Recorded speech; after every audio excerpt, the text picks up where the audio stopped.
পালিয়ে যাওয়ার কথাও ভেবেছিল, কিন্তু কোনোটাই আর কাজে লাগেনি। বরং অভ্র উঠে এসে এমন স্বাভাবিকভাবে তাকে ভেতরে নিয়ে এসেছিল যে পালানোর আর কোনো সুযোগই পায়নি। ফলাফল স্বরূপ এখন সে দুই দিকের দুই মানুষের সামনে মাঝখানে বসে প্রাণপণে নিজের ভাগ্যকে দোষ দিচ্ছে, মাথা নিচু করে আঙ্গুল দিয়ে জুসের গ্লাস ঘোরাতে ঘোরাতে। মনে মনে বিড়বিড় করল মেহেরিন, হে আল্লাহ, আমি এমন কি পাপ করেছিলাম যে এমন একটা পরিস্থিতিতে পড়তে হলো আজ। অন্যদিকে পুরো সময়টাতে একবারও কোনো কথা বলেনি আদ্রিয়ান। চেয়ারে গা এলিয়ে বসে আছে সে, এক পা আরেক পায়ের উপরে তুলে দোলাচ্ছে ইচ্ছা মতো। আঙ্গুলের ফাঁকে কফির কাপ ধরা, চোখে সেই চিরচেনা নির্লিপ্ততা, যেন আশেপাশে কি হচ্ছে তাতে তার বিন্দুমাত্র আগ্রহ নেই। অন্যদিকে পুরুষটির এই নীরবতাই মেহেরিনকে সবচেয়ে বেশি ভয় পাইয়ে দিচ্ছে। সে কয়েকবার আর চোখে আদ্রিয়ানের দিকে তাকালো। লোকটার আদলে আসলে আছেইটা কি তা বুঝতে চেষ্টা করলো, তবে পারল না। বরং আদ্রিয়ানের সামনে পড়ে রীতিমতো হাঁসফাঁস করছে সে। মনে পড়ছে ভার্সিটির কথা, আর যখনই সেই ঘটনা তার মস্তিষ্কে হানা দিচ্ছে, তখনই বুকটা অভিমানে ভার হয়ে আসছে, মাথা নুইয়ে নিচ্ছে আচানক। আদ্রিয়ান তখন তার সাথে যেই ব্যবহারটা করেছে, তারপর আর তার দিকে তাকানোর মানেই হয় না। আর না তো মেহেরিন তাকালো, বরং নিজের অভিমানী মনটা শক্ত করে বসে রইল ঠায়। তবুও অকারণেই শুকনো ঢোক গিলে ফেলল মেহেরিন। ঠোঁটে ঠোঁট চেপে রইল। পুরো টেবিল জুড়ে নেমে এলো অস্বস্তিকর নীরবতা। ওয়েটার এসে জুস রেখে চলে গেল, তবুও কেউ একটা কথাও বলল না। মেহরিন স্ট্রটা নিয়ে নড়াচড়া করছে, আর অভ্র কফির কাপে আঙ্গুল ঠুকছে, আর আদ্রিয়ান বাইরের দিকে তাকিয়ে আছে। প্রায় 1 মিনিট পরে অভ্র ঠোঁটের কোণে হালকা হাসি টেনে নীরবতা ভাঙল। আচ্ছা, পরিচয় করিয়ে দিই। মেহরিন মাথা তুলল তার কথায়। অভ্র মৃদু হেসে ফের বলল, মেহরিন, উনি আমার ফুফাতো ভাই, মিস্টার আদ্রিয়ান চৌধুরী।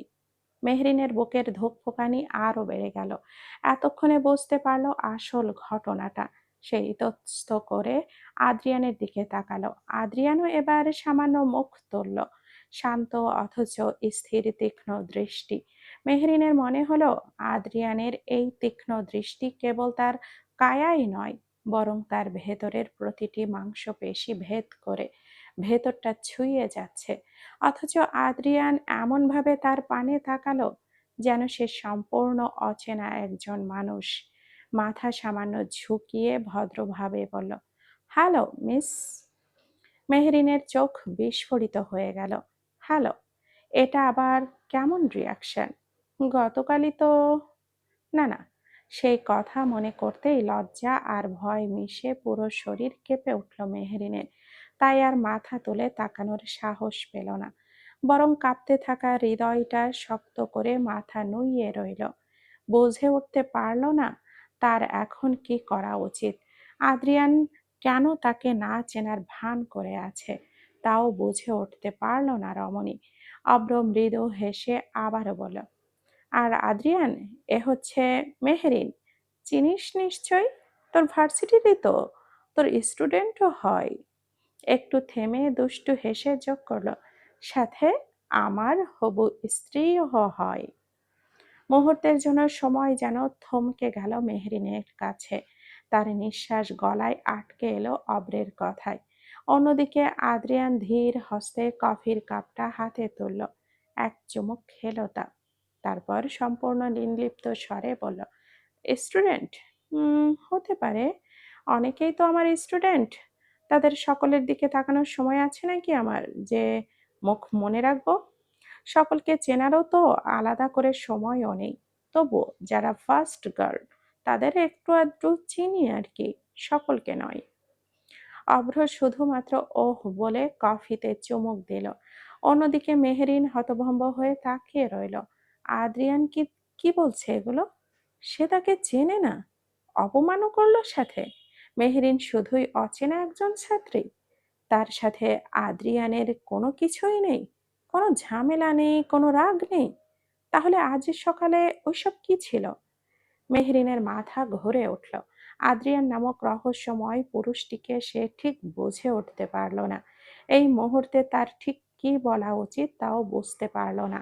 অথচ তার মনে হচ্ছিল আদ্রিয়ান এখনই হয়তো উঠে বলবে, তোর হবু স্ত্রী আমার পেয়ারি সুইটহার্ট, অথবা আমরা আগে থেকেই পরিচিত এমন কিছু বলবে। কিন্তু লোকটা একদম চুপ, যেন সত্যি জীবনে প্রথমবার দেখছে তাকে। অব্র হাসতে হাসতে বলল, বিয়ে নিয়ে বাসার সবাই খুব এক্সাইটেড।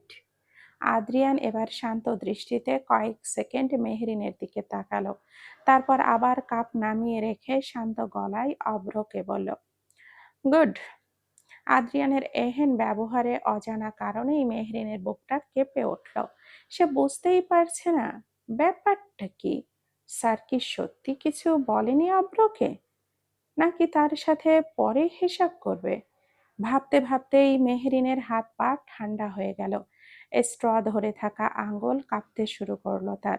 অব্র সেটা খেয়াল করে বাঁকা হাসলে মাত্র। মেহু, ঠিক আছো? জি, জি। এত নার্ভাস লাগছে কেন? না মানে, মেহরিন তোতলাতে লাগলো। উত্তর দেওয়ার আগেই আদ্রিয়ান শান্ত কণ্ঠে বলে উঠল, প্রথমবার পরিবারের নতুন কারোর সঙ্গে দেখা হলে অনেকেই অস্বস্তি বোধ করে, অবাক হওয়ার কিছু নেই। কথাটা শুনে অভ্র মাথা নাড়ালো, চোখের কোণ হেসে উঠল তার। আদ্রিয়ান তা পরখ করে ঠোঁট বাঁকালো, অতঃপর তীক্ষ্ণ দৃষ্টিতে মেহরিনের দিকে তাকিয়ে থাকতে থাকতে কফির কাপে চুমুক দিল। অতি ধীর গলায় অব্রর বলা কিছুক্ষণ আগের সেই ডাকটা রিপিট করলো মৃদু, মেহু। মেহরিন অবাক হয়ে তাকালো আদ্রিয়ানের দিকে। এই মানুষটা কি সত্যি গতকালকের সেই মানুষটা কিনা তা বুঝে উঠতে পারল না সে। অবিশ্বাস্য গলায় বিড়বিড় করে আওড়ালো, আজকে কি আদ্রিয়ান চৌধুরীর নতুন ভার্সন ডাউনলোড হয়েছে? পুরোনোটা বাদ? মেহরিন নিজের মাথায় নিজেই চড় মারল। অতঃপর বিরক্তিকর শ্বাস ফেলে দুজনেই মাঝে বসে মাথা নত করে রইল। অন্যদিকে অব্রের দৃষ্টি স্থির হলো আদ্রিয়ানের হেলদোলবিহীন আঁখি পল্লবে। যা সে দেখতে চাইছিল তা যেন ধরা দিচ্ছিল না তার চোখে। কেন জানি অস্বস্তি হলো তার। হাতের মুঠোয় শক্ত হয়ে এলো বিরক্তিতে। যা নজর এড়ালো না আদ্রিয়ান চৌধুরী নামক চতুর শ্রীগালের ন্যায় পুরুষের। অধর জোড়ায় চমৎকার এক হাসি খেলে গেল সকলের আড়ালে। কফিতে ঠোঁট চুইয়ে আচমকা তাকালো মেহরিনের দিকে। অন্যদিকে রেস্টুরেন্টে থেকে একটু দূরে পার্কের বেঞ্চে বসে আছে শিফা আর শাওন। দুজনের মাঝখানে এক প্যাকেট চানাচুর। শাওন এক মুঠো মুখে পুরে বলল, শিফা, তোর কি মনে হয়? শিফাও চানাচুর চিবোতে চিবোতে বলল, আমার মনে হয় ওরা এখন খুব ভদ্রভাবে কথা বলছে। মেহেরিনও নিজের প্রেস্টিজ বাঁচাতে অব্রদুলাবাইয়ের সামনে নিজেকে সেরা হিসাবে তুলে ধরছে। আর আমার কি মনে হয়, এর মধ্যেও মেহু কোনো না কোনো আজাইরা কথা বলে ফেলেছে। ওটা তো নিশ্চিত। আর যদি অব্রের কোনো কথায় তাকে ঝাউরা বলে দেয়। শিফা থেমে গেল। দুজন কয়েক সেকেন্ড একে অপরের দিকে তাকিয়ে রইল, তারপর একসাথে বলে উঠল, ইন্নানিল্লাহ। পরেক্ষণেই দুজন আবার চানাচুর খেতে খেতে গল্পে মেতে উঠল। শিফা চানাচুর চিবাতে চিবাতে শাওনকে ডেকে বলল, তুই কি কোনোদিনও প্রেম করেছিলিস? শাওন মাথা জাকিয়ে হ্যাঁ বলল। শিফা চোখ জোড়া সরু করে আওড়ালো, সত্যি? হুম। এখনো করিস? মুখখানা প্যাঁচার মতো বানিয়ে না বলল শাওন। না, ব্রেকআপ করেছি। কেন? মেহুকে পটাবো বলে। কি? শিফার হাত থেকে চানাচুর পড়ে গেল। শাওন তা দেখে হেলদোলবিহীন আবারও বলল, এছাড়াও আরো একটা কারণ ছিল। শিফা নিজেকে সামলে নিল, হালকা কেশে সোজা হয়ে বসে জিজ্ঞেস করলো, কি? ওই মেয়েটাই আর এই সম্পর্কে থাকতে চায়নি। ভুরু গোটালো শিফা। কেন? শাওন পেছনে হেলান দিয়ে বিরস মুখে চেয়ে বলল, আমি সন্দেহ করেছিলাম তাকে, তাই ব্রেকআপ করেছি। শিফা বিরক্তিকর শ্বাস ফেলল, বলল, না কিছুই না। হাত ঘড়ির দিকে নজর বুলিয়ে স্থির থাকতেই শাওন ফের বলল, আসলে ভুলটা আমারই। আমি ওর ফোনে চাচাতো ভাইয়ের সাথে ওর একটা ছবি দেখে ভুল বুঝেছিলাম। প্রচুর কথা শুনিয়েছিলাম। আর তাই কষ্ট পেয়ে ব্রেকআপ করে নিয়েছে সে। ভাইয়ের সাথে সামান্য একটা পিক তোলা নিয়ে এতটা রিয়াক্ট করা উচিত হয়নি আমার। শিফা চুপচাপ শাওনের কথাগুলো শুনছিল। শাওন আরো আফসোস করতে লাগলো ব্যাপারটা নিয়ে। এর মধ্যেই শিফার জানতে ইচ্ছে হলো ছবিটা নিয়ে। জিজ্ঞেস করলো, আচ্ছা ছবিটা কিরকম ছিল যে তুই সরাসরি ওই মেয়েটার সাথে ঝামেলা বাঁধিয়ে ফেললি? সেটা নিয়ে আবার ব্রেকআপও পর্যন্ত গড়ালো। শাওন সোজা হয়ে বসলো শিফার পানে, মাথার চুলে হাত বুলিয়ে বলল, আরে তেমন কিছু না, ওরা ভাই বোন ছিল, আমারই বুঝতে ভুল হয়েছিল। শাওন থামলো। শিফা কপাল এখনো গোটানো।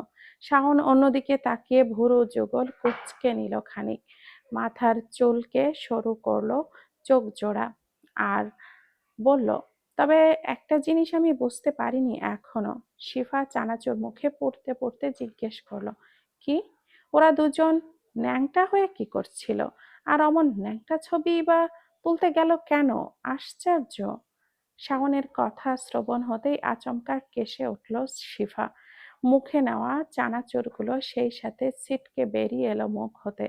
চোখ জোড়া অসম্ভব বড় বড় হয়ে গেল। হাঁপাতে লাগলো নিজেকে সামলাতে না পেরে। সে অবিশ্বাস্য নয়নে তাকালো শাওনের দিকে। শাওন তখনও না বোঝার ভঙ্গিতে মাথা চুলকে যাচ্ছে আর চানাচুর খাচ্ছে। রেস্টুরেন্টের ভেতর থেকে দাম্ভিক ভঙ্গিতে বেরিয়ে এলো আদ্রিয়ান চৌধুরী। হাতে ঝুলছে গাড়ির চাবি। বড় বড় পা ফেলে সে এসে দাঁড়ালো পার্কিং লটে, যেখানে তার গাড়ি দাঁড় করানো। পেছন পেছন কপালে ভাঁজ ফেলে মেহেরিন নিজেও এসে হাজির। অব্র তখনও রেস্টুরেন্টের ভেতরে বিল পরিশোধ করতে ব্যস্ত। দুজনকে বেরিয়ে আসতে বলে সেটাই দিচ্ছে আপাতত। মেহরিন ধীর পায়ে আদ্রিয়ানের দিকে এগিয়ে গেল। অব্র বলেছিল এখানেই থাকতে। আদ্রিয়ানকে বিদায় দিয়ে সে নিজে মেহরিনকে বাসায় ড্রপ করবে। মেহরিন পায়ে পায়ে এসে থামে আদ্রিয়ানের সামনে। তা দেখে সানগ্লাসের আড়ালে ঢাকা চোখ জোড়া হেসে উঠল আদ্রিয়ানের। ঠোঁট বাঁকালো যুবকটি। স্যার। মেহেরিনের ডাকে গাড়িতে হেলান দিয়ে দুহাত ভাঁজ করে নেয় আদ্রিয়ান। সূর্যের কড়া তাপ তখন তাদের ছুঁয়ে যাচ্ছে নির্বিঘ্নে। মেহরিনের কপাল কুঁচকে গেছে সেই তাপে। কপালের কোণে বিন্দু বিন্দু ঘাম চিকচিক করছে কেমন। চুলের কিছু অংশও লেপ্টে আছে সেই ঘামের মাঝে। আদ্রিয়ান খুব সূক্ষ্ম দৃষ্টিতে পর্যবেক্ষণ করল তা। এর মধ্যেই শোনা গেল মেহরিনের উত্তেজিত কণ্ঠস্বর, স্যার, আপনি আমায় না চেনার ভান করলেন কেন? আদ্রিয়ান দৃষ্টি ঘোরালো। মেহরিনের চোখের দিকে তাকিয়ে ভাঁজ ফেলল কপালে। তুমি কি আমায় মিথ্যাবাদী প্রমাণ করার চেষ্টা করছো? আচানক ভড়কে গেল মেহেরিন। আদ্রিয়ান যে তার কথার ভিন্ন মানে বের করবে তা সে ভাবতেও পারেনি। আমতা আমতা করে বলল, না স্যার, আপনি আমায় ভুল বুঝছেন। আমি তো, ও, এবার আমি কমও বুঝি তাহলে? মেহেরিন নিজের ওপরে বিরক্ত হলো বড্ড। আদ্রিয়ান যে ইচ্ছে করে এহেন হেয়ালি করছে তা সে বুঝতে পারছে, তবে এর কারণ সুস্পষ্ট নয় তার কাছে। তৎক্ষণাৎই মেহেরিনের মনে পড়ল কালকের ঘটনা। কয়েক সেকেন্ড চুপ থেকে আচমকা জিজ্ঞেস করে বসলো, আচ্ছা স্যার, কাল আমাকে ওভাবে অন্ধকার ক্লাসরুমে কেন টেনে নিয়ে গিয়েছিলেন? আর অমন অদ্ভুত ব্যবহারই বা কেন করেছিলেন? শেষের কথাগুলো বলতে বলতে কণ্ঠটা মিইয়ে গেল মেহেরিনের। হাত কসলাতে কসলাতে মাথা নুইয়ে ঠোঁট জোড়া কামড়ে ধরল নিজ দন্ত দিয়ে। মেহরিনের এহেন আচরণে ঠোঁট বাঁকিয়ে হাসল সামনের পুরুষটি। মেহরিনের বুকের ভেতরটা তখন কাঁপছে থরথর করে। হাত পা ঠান্ডা হয়ে আসছে অজানা কারণে। অদ্ভুত অনুভূতি গ্রাস করতে লাগলো রমণীর নরম কায়া। অন্যদিকে ধীর পদক্ষেপে মেহরিনের সামনে এগিয়ে এলো আদ্রিয়ান। তার পারফিউমের কড়া ঘ্রাণে দম বন্ধ হয়ে এলো মেহরিনের। আদ্রিয়ান আচমকা হেলে পড়ল রমণীর কানের কাছে। তৎক্ষণাৎই মেয়েটা চোখ মুখ খিচে পরনের কাপড় খামচে ধরল। থরথর করে কাঁপতে লাগলো তার ওষ্ঠদ্বয়। আদ্রিয়ান তা লক্ষ্য করে শুকনো ঢোক গেল, ঠোঁট কামড়ে হেসে মেহেরিনের কাঁপতে থাকা কায়ার পানে তাকালো, কানের কাছে এগিয়ে ফিসফিস করে আওড়ালো, you are a so innocent sweetheart. Meherin শুকনো ঢোক গেল আদ্রিয়ানের গভীর কণ্ঠে। আদ্রিয়ান তা লক্ষ্য করে মেহরিনের এলোমেলো চুলগুলো আলগোছে কানের পেছনে গুজে দিল। আদ্রিয়ানের হাতের উষ্ণ ছোঁয়া মেহরিনের ত্বক স্পর্শ করে যেতেই সর্বাঙ্গে শীতল স্রোত বয়ে গেল রমণীর। একজন পরিপূর্ণ পুরুষ, একজন পরিপূর্ণ নারীকে কেন আলাদা করে সকলের আড়ালে নিয়ে যায় তা কি তুমি জানো না? কেন নিজের হাতের গাঢ় স্পর্শ আঁকে সেই নারীর দেহের ভাঁজে তা সত্যি তোমার অজানা সুইটহার্ট? ইউ নো না, আমি আদ্রিয়ান চৌধুরী, খুব একটা শুদ্ধ পুরুষ নই, অন্তত তোমার সামনে তো আমি বড্ড অশুদ্ধ। এটা কেউ না জানলেও তোমার তো জানা উচিত ছিল সুইটহার্ট, অথচ তুমিও বুঝলে না। So sad. মেহরিনের কান দিয়ে যেন উষ্ণ ধোঁয়া বের হতে লাগলো আদ্রিয়ানের লাগামহীন গভীর কথাগুলোতে। তীব্র লজ্জা, অদ্ভুত অনুভূতি আর মৃদু রাগে থরথর করে কাঁপতে লাগলো তার নারী কায়া। নিঃশ্বাস বন্ধ হয়ে যাওয়ার উপক্রম হলো। এই বুঝি শরীরটা ছেড়ে দেবে, এই বুঝি সেন্স হারিয়ে ঢলে পড়বে। মেহরিন প্রতিক্রিয়াহীনভাবে থমকে দাঁড়িয়ে রইল। আদ্রিয়ান নেশাক্ত দৃষ্টিতে খুঁটিয়ে খুঁটিয়ে দেখল মেহরিনের কম্পন। তার প্রতিটি সূক্ষ্ম প্রতিক্রিয়া আদ্রিয়ানের হৃদয়ে তখন তোলপাড় সৃষ্টি করছিল। তার শক্তপোক্ত হৃদয়ও কম্পিত হচ্ছিল সেই তালে। কি হচ্ছে এখানে? হুট করেই অভ্রের তীক্ষ্ণ স্বর শ্রবণ হতেই হুঁশ ফেরে মেহেরিনের। সিটকে দূরে সরে যায় আদ্রিয়ানের থেকে। দুহাত তখন সংঘর্ষ সৃষ্টি করে আদ্রিয়ানের বলিষ্ঠ বুকে। মেহরিন দ্রুত শ্বাস ফেলে নিজেকে সামলাতে চেষ্টা চালালো। অন্যদিকে আদ্রিয়ান তখনও আগের মতো ঠায় দাঁড়িয়ে। তার মাঝে কোনো আতঙ্ক নেই, নেই কোনো তাড়াহুড়ো, বরং অভ্রকে দেখে ঠোঁট বাঁকিয়ে হাসল যুবক। পকেটে হাত গুজে শটান হয়ে দাঁড়িয়ে থাকতে থাকতে ধীর পদক্ষেপে এসে দাঁড়ালো অভ্রের সম্মুখে। অতঃপর বাঁকা নজরে পরখ করলো মেহরিনের কম্পিত দেহ। অন্যদিকে অভ্র মেহরিনের দিকে এক পলক তাকিয়ে আদ্রিয়ানকে ফের শুধালো, আমি জিজ্ঞেস করলাম কি হয়েছিল এখানে? প্রেমালাপ। আচমকা অভ্রের কানের কাছে এগিয়ে এসে দাঁতে দাঁত চেপে হিসিয়ে বলে উঠল আদ্রিয়ান। অভ্রের কান ঝাঝা করে উঠল, শক্ত হয়ে এলো মুঠোয়। দাঁতে দাঁত চাপলো যুবকটি। অন্যদিকে আদ্রিয়ান আর দাঁড়ালো না, বরং অভ্রের পানে তাচ্ছিল্য ভরা দৃষ্টিতে তাকিয়ে গটগট পায়ে নিজ গাড়িতে চড়ে বসলো। গাড়ি স্টার্ট দিয়ে ধুলো উড়িয়ে স্থান ত্যাগ করার আগে সশব্দে আওড়ালো, happy journey bro, goodbye. এক সেকেন্ডে থেমে ফের বলো, তোর জন্মের 10 মিনিট পর পৃথিবীতে ল্যান্ড করতে পারি, বাট ট্রাস্ট মি অভ্র তালুকদার, তোর থেকে 10,000 ধাপ এগিয়ে খেলার ক্ষমতা আমি রাখি। অভ্র চল শক্ত করে ঠায় দাঁড়িয়ে রইল, চোখের মনি তখন তীব্র রাগে অস্থির হয়ে উঠেছে, ঘাড় কাত হয়ে রগ ফুলে ফেপে উঠছে তার। শিরা উপশিরায় তখন তরতর করে ছড়িয়ে পড়ছে তীব্র আক্রোশ। অন্যদিকে মেহেরিন ফ্যালফ্যাল দৃষ্টিতে তাকিয়ে রইল আদ্রিয়ানের যাওয়ায়। দৃষ্টি ঘুরিয়ে যখন অভ্রের পানে চাইল, তখন অদ্ভুতভাবে কেঁপে উঠল তার কায়া। অভ্রের জ্বলন্ত চাহনি তখনও স্থির আদ্রিয়ানের যাওয়ার পানে।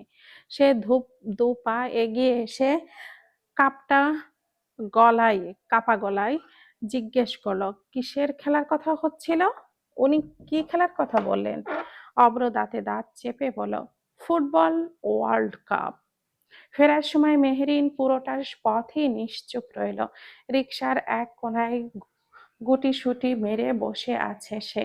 বাতাসে ওড়নাটা বারবার উড়ছে, অথচ আজ সেটাও ঠিক করার শক্তি তার নেই।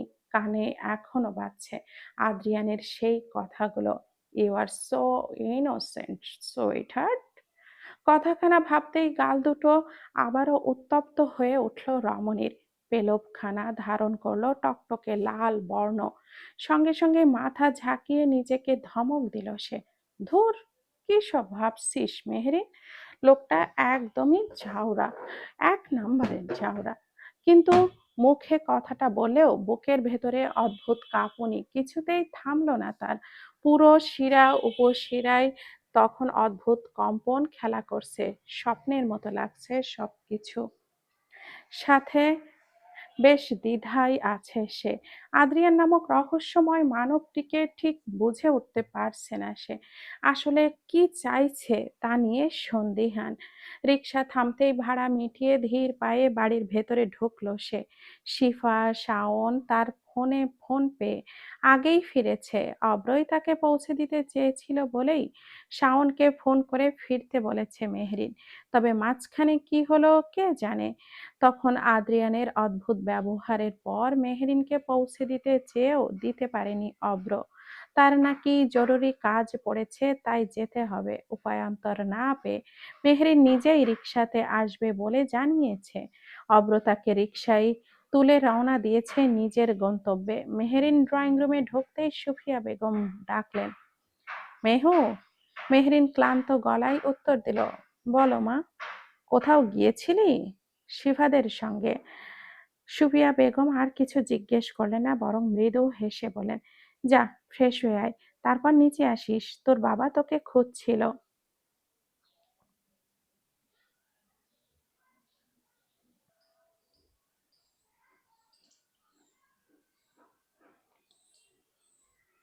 সুফিয়া বেগম আর কিছু জিজ্ঞেস করলেন না, বরং মৃদু হেসে বলেন, যা ফ্রেশ হয়ে আয়, তারপর নিচে আসিস, তোর বাবা তোকে খুঁজছিল।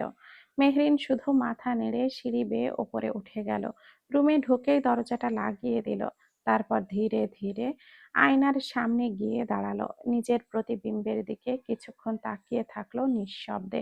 বার কয়েক পলক ঝাপটে হঠাৎ করে কানের পাশে হাত ছুঁয়ে দিল নিজের।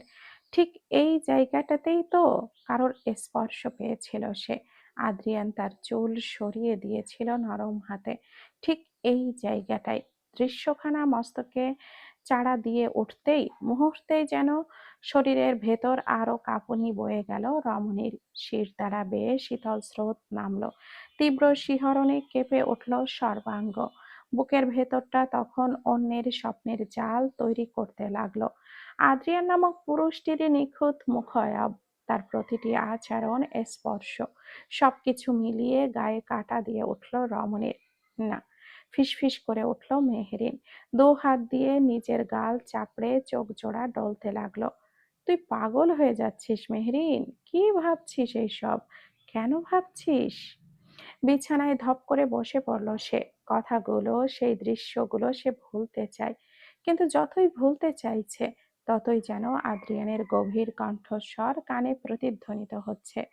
মেহরিনের কানে বাজছে আদ্রিয়ান নামক পুরুষটির মাতাল করা প্রতিটি কথা। তার চোখের সামনে ভাসছে আদ্রিয়ানের গাঢ় দৃষ্টি। তার শরীরের ঘ্রাণ যেন নাকের ডগা ছুঁয়ে যাচ্ছে মেহরিনের। আর সেই ঘ্রাণেই বোধহয় পাগল পাগল লাগছে নিজেকে, ছন্ন ছাড়া অনুভূত হচ্ছে। মুখের উপরে বালিশ চেপে ধরে গড়াগড়ি খেতে লাগলো মেহেরিন। বিছানায় এলিয়ে দিল নিজেকে। ঠোঁট কামড়ে বিড়বিড় করে আওড়ালো, লোকটা কি মানুষ নাকি শয়তান? কিভাবে নিজের ছাপ ফেলে গেল আমার মস্তিষ্কে? অন্যদিকে রাত প্রায় ৮টা ছুঁই ছুঁই। চৌধুরী ভিলার বিশাল গেট পেরিয়ে ধীরে ধীরে ভেতরে ঢুকলো আদ্রিয়ান চৌধুরীর কালো মার্সিডিসটা। গাড়ি থেকে নেমেই টাইটা আলগা করলো আদ্রিয়ান।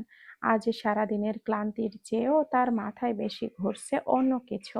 মনোমুগ্ধকর এক দৃশ্য স্মরণ হতেই ঠোঁটের কোণে অজান্তেই হাসি ফুটে উঠল যুবকের। নিজেই নিজের কপাল চাপ্পড় মারল সে। Focus Adrian. ড্রয়িং রুমে ঢুকতেই নজর পড়ল বাবাকে, যিনি সোফায় বসে খবরের কাগজ পড়ছিলেন। পাশেই বসে ফল কাটছিলেন মিসেস চৌধুরী। ছেলেকে দেখেই ভদ্র হেসে বলেন, এত দেরিতে এলি? আয় বস। আদ্রিয়ান সোফায় বসে কপাল মাসাজ করতে করতে বলল, খুব জরুরি কিছু ফোন করেছিলে যে?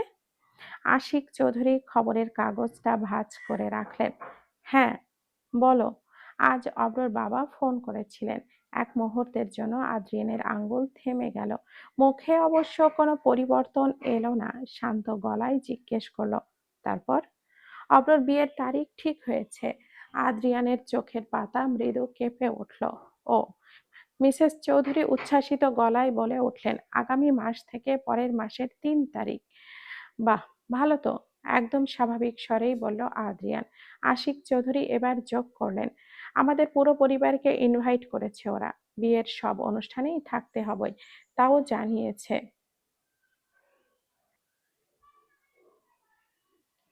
আশিক চৌধুরীর কপালে ভাঁজ ছিল।